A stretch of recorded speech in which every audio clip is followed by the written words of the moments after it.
అధికార పార్టీ పైగా ఆ ఇద్దరు అన్నతమ్ముళ్ళు, ఒకరు మంత్రి మరొకరు అమాత్య. ఆశలో వెయిటింగ్ లిస్ట్ లో ఉన్న ఎమ్మెల్యే. ఆ ఇద్దరి మధ్య ఇప్పుడు డీసీసీ పీఠం చిచ్చు పెట్టింది. డీసీసీ ప్రెసిడెంట్ విషయంలో తమ్ముడు ఓకే అంటే అన్న కాదని అంటూ ఉండటమే ఇప్పుడు నల్గొండ జిల్లాలో హాట్ టాపిక్ గా మారింది. ఇందుకే ఆ బ్రదర్స్ మధ్య డీసీసీ వార్ ఏంటి? మంత్రి పదవే అన్నా తమ్ముళ్ల మధ్య కోల్డ్ వార్ ను పెంచుతోందా?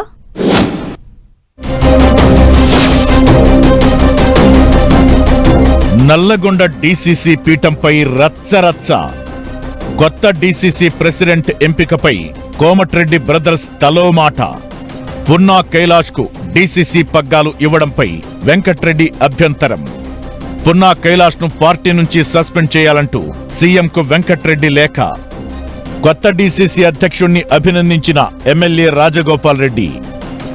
అమాత్య పంచాయతీనే అన్నదమ్ముళ్ల మధ్య కోల్డ్ వార్ ను పెంచుతోందా?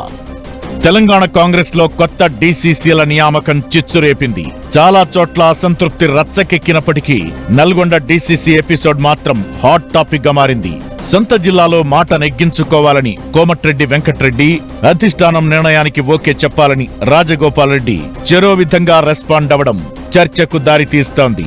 పున్నా కైలాష్ నేతకు నల్గొండ డీసీసీ పగ్గాలు అప్పగించిన వేళ మంత్రి కోమటిరెడ్డి బ్రదర్స్ మధ్య కోల్డ్ వార్ న్యూస్ హెడ్లైన్ గా మారింది. కైలాష్ నేతను డీసీసీ ప్రెసిడెంట్ గా నియమించడంపై మంత్రి వెంకట్రెడ్డి గుర్రుగా ఉంటే, ఆయన సోదరుడు ఎమ్మెల్యే రాజగోపాల్ రెడ్డి స్వాగతిస్తున్నారు.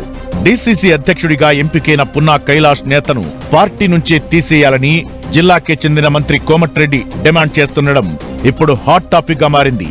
మంత్రి ఈ స్థాయిలో ఫైర్ కావడానికి కారణం లేకపోలేదట. నల్లగొండ డీసీసీగా తన ప్రధాన అనుచరుడు గుమ్మల మోహన్ రెడ్డికి ఇప్పించుకోవాలని మంత్రి కోమటిరెడ్డి వెంకట్రెడ్డి గట్టి ప్రయత్నాలు చేశారు. మోహన్ రెడ్డికి దక్కకపోగా గతంలో తనపై తీవ్రమైన విమర్శలు చేసిన పున్నా కైలాష్ నేతకు రావడంతో జీర్ణించుకోలేకపోతున్నారట. సేమ్ టైం పున్నా కైలాష్ గతంలో తనను ఉద్దేశించి మాట్లాడిన మాటలు సోషల్ మీడియాలో ఫుల్ వైరల్ అవుతుండడంతో కోమటిరెడ్డి వెంకట్రెడ్డి ఇంకా రగిలిపోతున్నారట. అప్పుడెప్పుడో తనపై విమర్శలు చేసిన కైలాష్ నేతపై ఎప్పుడు పోలీస్ కంప్లైంట్ ఇస్తానని, ఆయన్ను పార్టీ నుంచి బహిష్కరించాలంటూ నేరుగా సీఎం రేవంత్ రెడ్డి, ఏఐసీసీ అధ్యక్షుడు మల్లికార్జున ఖర్గేకు కోమటిరెడ్డి లేఖ రాయడం ఇప్పుడు జిల్లాలో కాకరేపుతోంది. కొత్త డీసీసీ నియామకంపై మంత్రి కోమటిరెడ్డి వెంకట్రెడ్డి రియాక్షన్ ఇలా ఉంటే, ఆయన సోదరుడు ఎమ్మెల్యే రాజగోపాల్ రెడ్డి తీరు మరోలా ఉంది. డీసీసీ ప్రెసిడెంట్ గా పున్నా కైలాష్ నేత ఎంపికను ఎమ్మెల్యే రాజగోపాల్ రెడ్డి స్వాగతించారు. కైలాష్ నేతను రాజగోపాల్ రెడ్డి ఆప్యాయంగా దగ్గరకు తీసుకుని అభినందించారు. డీసీసీ అధ్యక్షుడిగా సమర్థవంతంగా పనిచేయాలని సూచించారు. అన్నా అలా తమ్ముడు ఇలా ఈ తీరుగా రియాక్ట్ అవడంపై ఆసక్తికరమైన చర్చ జరుగుతోంది. అన్నదమ్ముల మధ్య ఏమైనా గ్యాప్ వచ్చిందా అనే టాక్ వినిపిస్తోంది. మంత్రి పదవి కోసం రాజగోపాల్ రెడ్డి కాస్త గట్టిగానే పట్టుబడుతున్నారు. అయితే రాజగోపాల్ రెడ్డికి మంత్రి పదవి ఇవ్వాలంటే వెంకట్రెడ్డిని తప్పించాలని షరతు పెట్టిందట ఏఐసీసీ.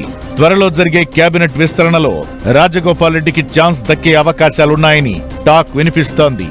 రాజగోపాల్ రెడ్డిని తీసుకుంటే నల్లగొండ కోటాలో 3 మంత్రి పదవులు కానున్నాయి. పైగా 3 రెడ్డి సామాజిక వర్గ నేతలు అవుతారు. దాంతో వెంకట్రెడ్డిని తప్పిస్తారనే గుసగుసలు మొదలయ్యాయి. ఇదే కోమటిరెడ్డి బ్రదర్స్ మధ్య కోల్డ్ వార్ కు కారణమైంది. ఈ నేపథ్యంలో పార్టీ తీసుకునే నిర్ణయాలపై సానుకూలంగా రియాక్ట్ కావాలని రాజగోపాల్ భావిస్తున్నారట.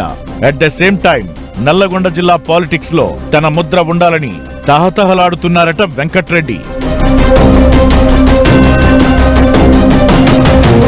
ఉమ్మడి జిల్లాలో 13 నియోజకవర్గాలు ఉంటే ఎస్సీ ఎస్టీ నియోజకవర్గాలు మినహా జనరల్ 10 నియోజకవర్గాల్లో బీసీలకు 1 మాత్రమే ఇవ్వగలిగారు. ఆలేరు మినహా మిగతా జనరల్ సీట్లలో రెడ్లకే అవకాశమిచ్చారు. బీసీలకు ఎమ్మెల్యే ఎన్నికల్లో పోటీ చేసే అవకాశం ఇవ్వనందున పార్టీ పదవుల్లో పెద్దపీట వేశారని అంటున్నారు. ఉమ్మడి జిల్లాలో 3 కొత్త జిల్లాలు ఉంటే 2 జిల్లాలకు బీసీ నేతలను డీసీసీ ప్రెసిడెంట్ గా నియమించారు. మిగతా వాటి సంగతి ఎలా ఉన్నా నల్లగొండ డీసీసీ వ్యవహారం పెద్ద దుమారమే రేపుతోంది. ఈ ఎపిసోడ్ లో మంత్రి కోమటిరెడ్డి వెంకట్రెడ్డి హంగామా చేస్తున్నా పార్టీ రాష్ట్ర నాయకత్వం సైలెంట్ గా గమనిస్తోంది. ఇదే సమయంలో మంత్రి కోమటిరెడ్డి తీరును నిరసిస్తూ పున్నా కైలాష్ నేతకు మద్దతుగా బీసీ సంఘాలు సైతం రంగంలోకి దిగడం రచ్చరాజేస్తోంది. ఈ వ్యవహారాన్ని హస్తం పార్టీ పెద్దలు ఎలా డీల్ చేస్తారో వేచి చూడాలి.